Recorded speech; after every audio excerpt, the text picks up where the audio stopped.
la région de Ferlo, au nord du Sénégal. Une province aride, particulièrement exposée au réchauffement climatique, où la déforestation et l'avancée du désert menacent un écosystème fragile. La Fondation Air Liquide y soutient un projet pilote de production de biogaz, mené par l'association Agronomes et Vétérinaires sans frontières. L'objectif, développer une source d'énergie alternative pour les populations locales. Depuis l'année dernière, nous avons essayé d'initier une quarantaine de biodigesteurs dans la zone du Ferlo.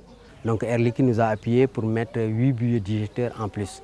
Donc l'objectif, c'est vraiment essayer de lutter contre les prélèvements de bois au niveau de l'environnement, donc des forêts, mais aussi l'utilisation de charbon de bois et aussi pour diminuer la pénibilité des travaux pour les femmes. Vous cuisinez tous les jours 3 marmites. 3 marmites. 1 marmite pour repas de déjeuner. Le soir, 2 marmites, 2 grandes marmites. Avant, c'était difficile. Mais maintenant, c'est très bien. Le gaz, maintenant, c'est très bien pour nous. On a bien gagné le temps. Pour produire le gaz, on alimente les biodigesteurs avec les déjections des animaux d'élevage.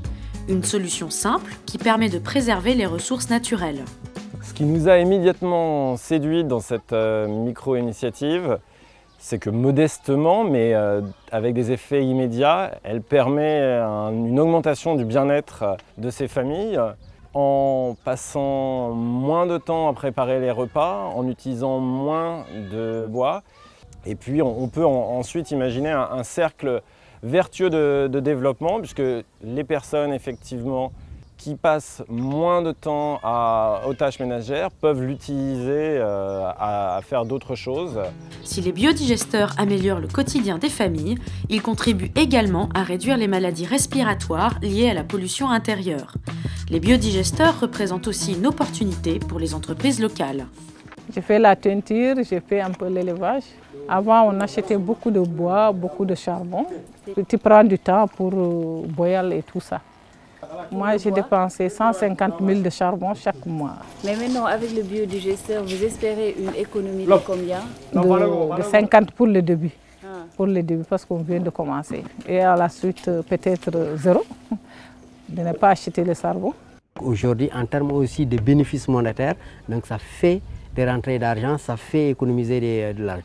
Et en plus de ça, ça a permis à des familles d'avoir la lumière, donc les enfants pouvaient venir le soir étudier les leçons avec une ampoule qui était allumée. Donc voilà, tout de suite, de bouche à oreille, l'information est passée au niveau de plusieurs familles paysannes.